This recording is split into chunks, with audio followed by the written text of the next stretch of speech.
O Fê9751 mandou: Olá, boa noite a todos. Sou Felipe Ferreira, experiencioso pro Rodrigo Silva vir ao Flow, para ver o papo com vocês, para ver o que sairia dessa mistura. Queria que o pastor apresentasse a vocês as profecias de Daniel, para ver o que o monarca vai achar. Jesus está voltando, valeu. Como é o nome dele? Felipe Ferreira. Felipe significa domador de cavalos. Já que o Felipe falou, Felipe era o nome do pai de Alexandre o Grande. É interessante que não vale Rodrigo, nada. e Rodrigo? Rodrigo significa... Rodrigo vem do saxão. É? Rodericum. Significa aquele que é rico em glória. Eita!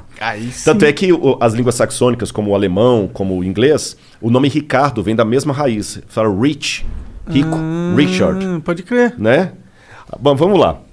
O que o Felipe deve estar falando é o seguinte, que o Daniel... Tem um lance muito interessante com o Daniel. Nabucodonosor veio em 605 a.C., cercou Jerusalém, depois em 587 ele destruiu o templo, e nessas vindas ele levou muito judeu cativo para a Babilônia.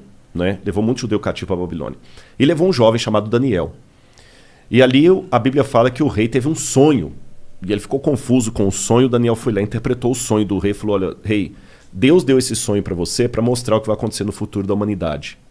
E o sonho do rei foi um sonho onde ele viu uma estátua com vários elementos: ouro, prata, bronze, ferro e ferro misturado com terra, com barro. Se eu tivesse uma Bíblia aqui, eu teria, mas ficou no carro. Mas tudo bem, eu vou citando aqui. Aí, Daniel capítulo 2, depois o pessoal pode ler em casa. E ele falou assim, o rei falou: foi isso que eu sonhei. Ele falou: pois é, rei, agora eu vou te revelar o sonho. A cabeça de ouro é o teu reino. E o seu reino vai passar. Vai vir um outro reino, que Daniel vai revelar no capítulo 7, chamado Medo-Pérsia, que vai dominar depois do seu. Depois vai vir um outro reino, chamado Grécia. Isso está no capítulo 7. Depois da Grécia vai vir um outro reino. Mas não está na Bíblia assim nominalmente, tá? A Grécia, a Medo-Pérsia e a Babilônia estão. Só dali para diante que não está. Tá. Estão as características. Aí vira uma... É porque o livro da Daniel... Mas já existia naquela época esses países? Não, 606 a.C. é só a Babilônia. Tinha a Pérsia, mas a Pérsia era um trocinho desse tamanho. Entendi. Você está entendendo? E a Grécia tinha lá no Peloponeso, aquele monte de ilhas lá, nada, né? E o detalhe, um parênteses aqui, que isso aconteceu no capítulo 2 de Daniel. Mas depois no capítulo 7, Deus dá uma visão ao profeta Daniel com essa mesma história, mas com mais detalhes. E depois no capítulo 8, com mais detalhes. Daniel vê monstros, bichos, e Deus vai explicando. Por que Deus fez aquilo? É a maneira de entender, parábola, não é?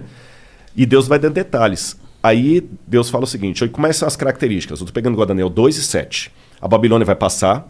O reino que virá da Medo-Pérsia, ele será forte por um lado e fraco por outro. Ele terá duas forças. E realmente foi a junção da Média e da Pérsia, Dario e Ciro, que destruíram a Babilônia. Quando fala da Grécia, fala da Grécia de um único rei que ia dominar o mundo, mas ele mesmo se autodestruiria. E quando ele se autodestruísse, na sua força quebrou-se-lhe o poder, 4 reis iam surgir dele. Aí quando você chega no período da... Aí você tem então 606 a.C. a Babilônia. Em 538 a.C. veio a Medo-Pérsia e destrói a Babilônia, igual Daniel falou. Em 331 a.C., Daniel já tinha virado farinha. Vem o filho de Filipe, Alexandre o Grande, da Macedônia, e começa a fazer as conquistas gregas. Igual a profecia falou. Entendi. E Alexandre o Grande, ele só ia conquistando e não voltava, conquistando e não voltava. E como é que Alexandre morreu? Ele se autodestruiu praticamente, porque ele morreu em 323 a.C., com 33 anos de idade. Aí tem algumas versões, alguns acham que ele contraiu febre tifoide na Índia, outros acham que ele resolveu beber uma taça de vinho para cada ano da vida dele. Eu sei que na sua força ele se quebrou. O reino de Alexandre não foi dominado externamente por ninguém, ele mesmo morreu. E ele não deixou descendente, porque ele tinha um filho com Roxane que foi morto. E aí, o que aconteceu depois da morte de Alexandre? Lembra a profecia? Depois que esse rei se quebrar, vão vir 4 no lugar dele repartindo o reino. O reino de Alexandre é repartido entre seus 4 generais: Cassandro, Seleuco, Lisímaco e Ptolomeu. Igualzinho a profecia falou, e Daniel já tinha virado farinha aí. Daniel é 606, estou falando em 331 a.C., traz para frente. Aí falou que depois que esses 4 divisões se sugeria, aí viria um reino que dominaria todo mundo com mão de ferro. E ele duraria muito tempo. E vai falando das perversidades. Aí quando você pega quem substituiu ali depois dos 4 Diódoros de Alexandre, Roma. E fala detalhe por detalhe de Roma. Aí quando fala dos pés em ferro com barro, fala o seguinte: esse último reino será o último reino da terra. Ele não será um reino mundial como os anteriores. Assim como ele tinha uma parte em ferro e uma parte em barro, esse reino será um reino dividido entre nações, onde ele terá, por um lado, a força do ferro, por outro lado, a fraqueza do barro. Durante muito tempo, essas nações tentarão se unir por acordos, contratos e casamentos. Mas assim como o ferro não se mistura com o barro, eles não se unirão. Aí quando você continua estudando a história geral, o que acontece em 476 d.C.? Cai o Império Ocidental Romano. E ele é dividido entre as tribos bárbaras que atacaram Roma e que viraram os países da Europa Ocidental hoje. Que durante toda a história da Europa ficou fazendo o quê? Tentando se unir. Através de casamento, por exemplo. Dom Pedro I era filho de Carlota Joaquina. A esposa dele era princesa da Áustria.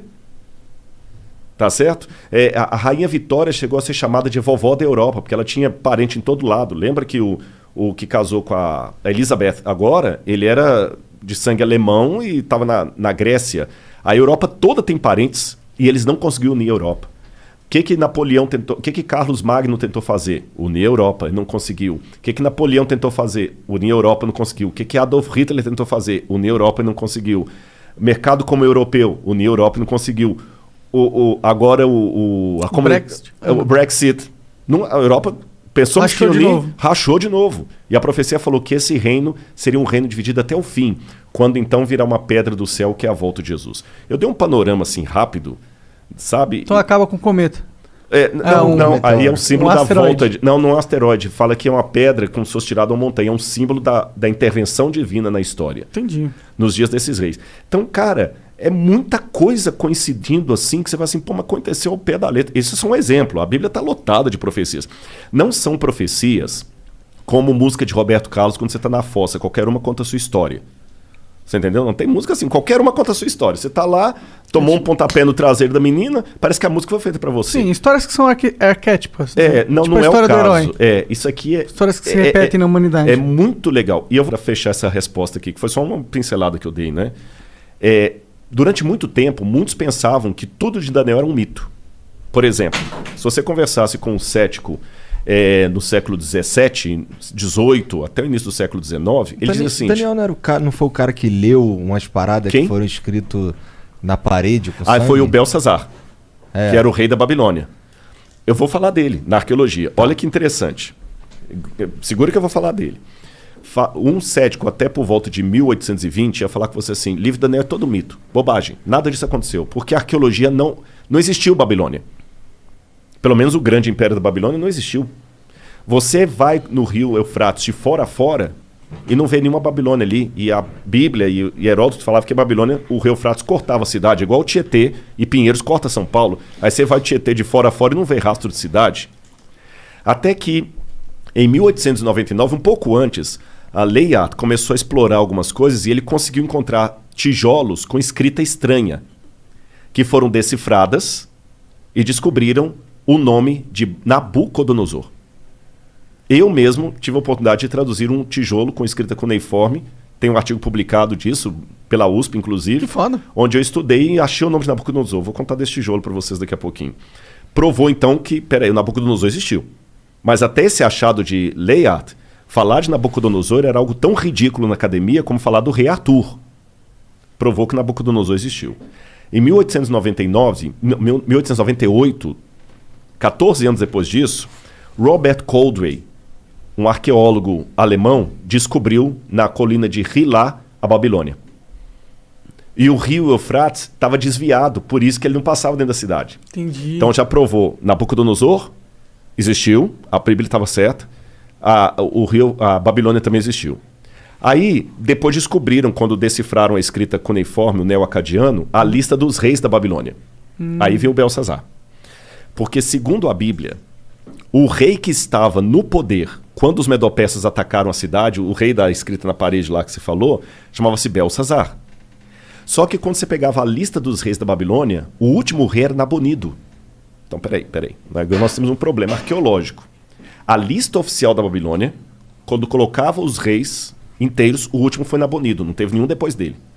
E a Bíblia fala que o último rei era Belsazar. Aí muitos críticos falaram, tá vendo? A arqueologia desmente a Bíblia. Até que William Talbot estava trabalhando nos porões do Museu Britânico e ele descobriu um tablete que foi traduzindo as orações de Nabonido, as crônicas de Nabonido. E lá nas orações de Nabonido, ele pedia aos deuses, ao deus Marduk, que protegesse o seu filho primogênito, Bel-Uru-Achar, que é Belsazar. Aí o Talbot, pô, caraca, bicho, o Belsazar da Bíblia existiu. Mas mesmo assim os críticos falaram, calma, isso não prova que a Bíblia está correta, porque a Bíblia coloca Belsazar como o rei da Babilônia. A única coisa que a arqueologia provou é que existiu um filho do rei chamado Belsazar. Só que mais tarde descobriram outro pedaço de tablete. Quando eu falo tablete cuneiforme, é aquelas pedacinhos de argila com escrita. Sim. Aí trazia o que aconteceu. O Nabonido não ficava em Babilônia a maior parte do tempo, ele ficava no oásis de Teimá. E quando os medo-persas atacaram a cidade, ele estava em Teimá, ele voltou desesperado com o exército dele, mas foi interceptado. E quem estava na cidade? Ali diz que estava o filho dele, Bel-Uru-Achar, que assumia o trono na ausência do pai. Entendi. E que naquela noite o filho foi morto, como a Bíblia fala. Agora olha que detalhe. Quando você vai no livro de Daniel, no capítulo 5, que conta essa história, o rei no desespero, quando ele vê a escrita na parede lá, que é a sentença de morte dele, ele chama os sábios da Babilônia para decifrarem, inclusive o Daniel, o profeta. Uhum.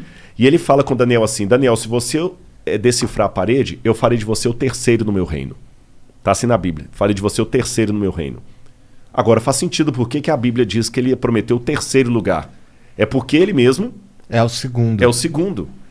Cara, então você vai pegando esses detalhes, é incrível, incrível. E quando eu traduzi, por exemplo, esse tijolo, que hoje está no Museu do NASP, eu sou o curador de um museu de arqueologia lá, Da hora. e eu fiz a datação com a USP, a gente datou o tijolo por termoluminescência. Eu fiz primeiro a tradução do acadiano, e eu achei o nome de Nabucodonosor e do pai dele, Nabopolassar. Eu traduzi a publicação, publiquei a tradução, e depois no IPEM, a gente foi fazer a datação ali com o Casimiro Munita. É aquele negócio, a gente cruza dados, contas...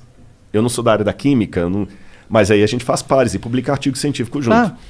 Aí, quando fizemos a datação, a data da USP de termoluminescência deu 300 anos antes de Cristo para o tijolo, que eu traduzi. Da hora. Mas não foi da hora, sabe por quê? Não, porque Daniel era de 600 e pouco. 600. Ah. Eu tô com um hiato de 300 anos aí. Entendi. Aí eu, quebrando a cabeça, o Casimiro falou, não, Rodrigo, calma, não fica desesperado, não. Aí é a hora do cara explicar a área dele, que você não conhece. Aí o Casimiro me explicou assim, doutor Casimiro Munita, do IPEM. Ele falou assim, Rodrigo, a gente consegue, pela termoluminescência, datar a última queima da cerâmica. Então essa cerâmica pode ter 2.000 anos. Mas se ela sofreu um incêndio 300 anos atrás, ela vai dar que tem 300 anos. Entendi. Porque eu tô datando a queima dela e não a primeira queima. Uhum. Se você coincidir de ela não ter passado por nenhum incêndio, você vai estar datando o dia que ela foi levada ao forno. Uhum. Mas se ela teve um incêndio depois disso, zera. Eu falei, então bingo. Ele falou, não tem nada na história que mostre. Eu falei, bingo. Aí eu lembro que por estudar as profecias de Daniel, eu fui estudar bastante as conquistas de Alexandre, e Alexandre colocou fogo no templo de Eságuila, na Babilônia, e depois manda reconstruir. A gente deduz que foi Alexandre. Alguns têm a dúvida se foi o Alexandre ou se foi o Ptolomeu, que botou fogo, não Lisímaco, corrigindo, que botou fogo no Entemenac. Isso foi 300 anos de Cristo. 300 anos de Cristo. Então eu falei, bingo. E o único prédio da Babilônia que foi incendiado e por isso reconstruído foi o templo do Entemenac. Você está entendendo? O único. Aí eu falei, então agora eu sei, a data que eu tenho é a data do incêndio da época de Alexandre. E agora eu sei, dentro da Babilônia, de onde veio esse tijolo. Dentro do templo. Aí eu fiquei emocionado, gente. Vou falar com vocês por quê. Porque aquela inscrição que eu traduzi era uma inscrição pública. É igual você tem na Flow que estava na parede ali embaixo e tudo, é uma inscrição pública, né? E aquela inscrição pública estava no templo do tesouro do Nabucodonosor. E a Bíblia fala que quando ele levou os utensílios de Jerusalém para lá, para humilhar os judeus, e para lembrar o início da nossa conversa lá do podcast lá atrás, que eu falei que Jeremias falou, Deus vai trazer os babilônios, porque vocês não estão obedecendo a aliança, Deus vai tirar a proteção dele, já que vocês estão procurando outros deuses. O Daniel viu os utensílios sagrados do templo sendo levados pelos babilônios lá para a Babilônia. E segundo a Bíblia, guardados na casa do tesouro do Deus. É provável que esses tesouros ficassem dentro do templo do Entemenach. Porque o Nabucodonosor e os babilônios, eles tinham o costume de fazer uma espécie de museu, antes dos museus, de guardar artefatos de espólio de guerra dentro do templo. Pode crer. Então Daniel leu com os olhos dele aquela inscrição que eu traduzi. Ah, pode crer. Agora ele leu com que espírito? Humilhado. Imagina, tudo que você tem de mais especial.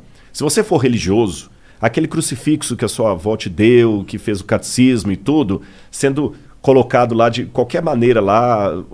Com um espólio de guerra. Espólio de guerra. Ou então vamos supor que aqui no programa vocês têm algumas coisas legais, que falam assim, pô, isso aqui a gente guarda com carinho, porque isso aqui foi o primeiro prêmio que a gente ganhou e tudo. Sim. Aí você vê um negócio colocado lá, banalizado, te dói o coração. Daniel estava humilhado. Ele passou na porta do Entemenach e ele viu isso. E ele leu aquela inscrição.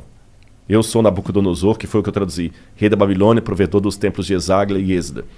Daniel deve ter feito perguntas similares às que eu fiz quando eu estava com a depressão. Onde está Deus? Tem um Salmo 139 que diz: às margens do rio da Babilônia, nós nos assentávamos e chorávamos lembrando de Sião. Aqueles que são mais antigos que eu devem lembrar de uma música antiga, né? On the rivers of Babylon. É uma música dos anos 70, 80, The Rivers of Babylon. Eu não manjo. Mas é uma música legal. Depois o pessoal dá uma googada, eles vão achar. E essa música fala desse salmo que os judeus compuseram. Mas foi uma música pop, foi uma música de rock. A dor deles por estarem na Babilônia. No salmo fala assim, os que nos levaram presos pediram que nós cantássemos alguma música da nossa cidade, da nossa pátria. Mas como nós podemos cantar a música da terra com o nosso templo destruído? Então Daniel estava arrasado, igual eu estava lá no Cevisa. Daniel leu aquela inscrição como um símbolo de humilhação. 2.600 anos se passaram. Aquela inscrição, por um golpe de sorte, não sei, entre aspas, foi encontrada por um brasileiro lá no Iraque, quando trabalhava na Mendes Júnior em construção civil. Olha lá. Esse brasileiro ia passear nas ruínas lá e via aquele monte de pedra, fez amizade com um soldado lá, futebol, Pelé. Cara, deixa eu levar um souvenir pro Brasil. Pega o que você quiser. E ele escolheu, no meio do monte de montura lá, esse tijolo, porque tinha uns desenhos legais. Chegou no Brasil e falou: o que eu vou fazer com isso? Vou jogar isso fora. Aí a mulher dele falou o seguinte: não joga fora não.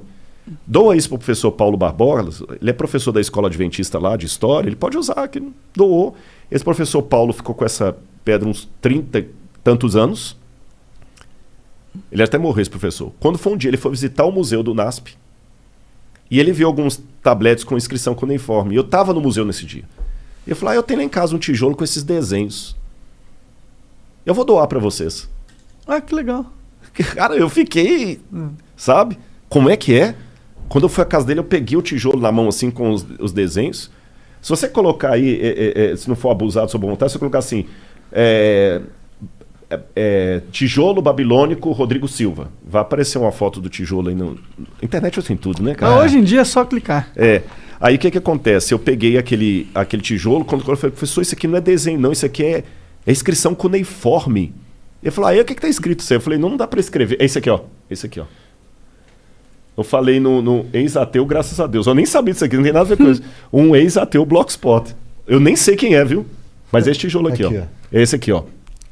Ali, eu não sei se o pessoal de casa vai ficar tão nítido das fotos, que às vezes não dá, né? Não, mas ele sabe que a gente pesquisou. Pesquisou, né?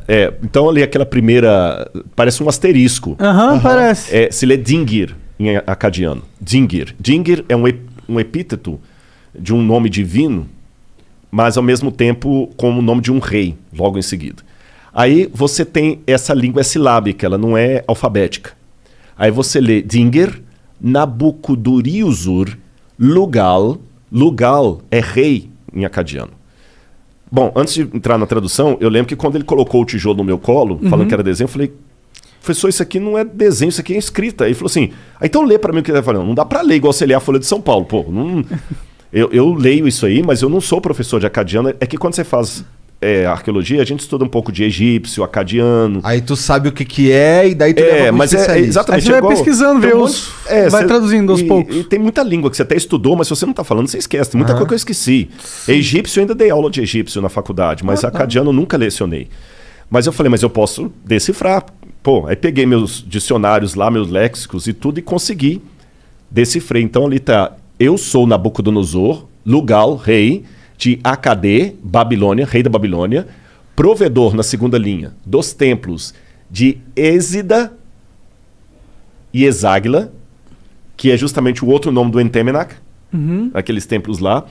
E embaixo fala filho, aí tá borrado, porque quando eu fiz a tradução, eu mandei para professores de Harvard, da Andrews, de Budapeste, que são realmente, os caras são os bocas em acadiano, para ver se eu não fiz bobagem, né? E eles confirmaram.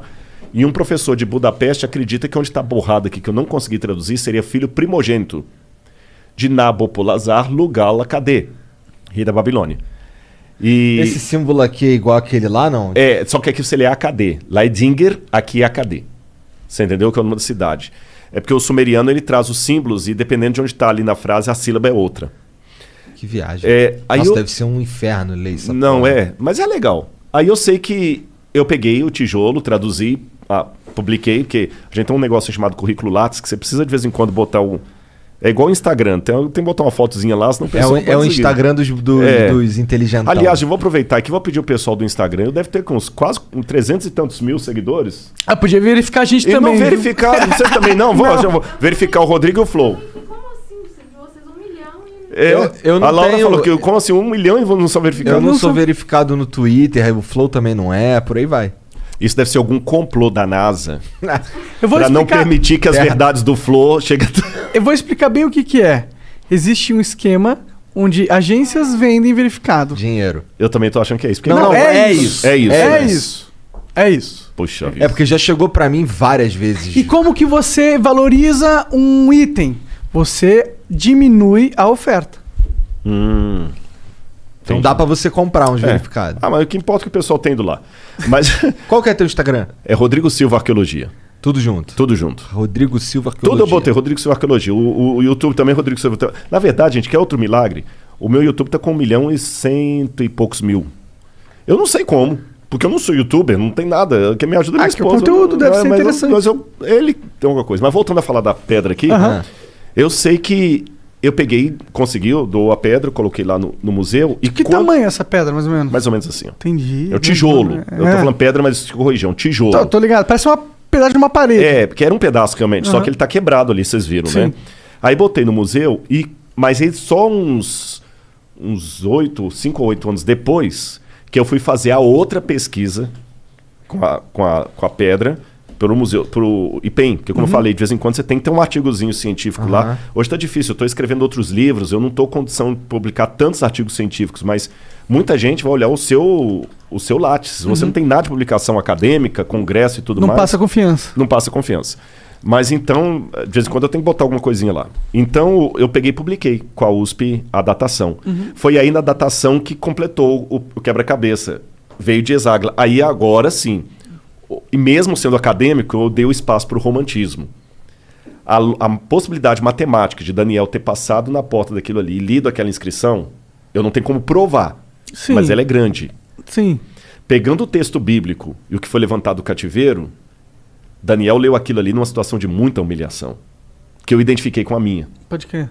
Onde é que está Deus? Poxa, livrou... Daniel não era mau sujeito, pô, caramba, ele não merecia estar lá, longe de todo mundo que ele amava, humilhado. 2.600 anos depois, a mesma inscrição que Daniel leu, num ambiente de humilhação, é colocada num museu, num país chamado Brasil, que Daniel nunca podia nem imaginar, para justamente enaltecer o livro de Daniel. Aí vem o Felipe e me faz a pergunta sobre Daniel, eu tenho essa oportunidade de falar. Então, quer dizer, o mundo dá voltas. E se fosse plano, daria cambalhotas, né? Eu capotava, né? Seria um rodar de moedas, né?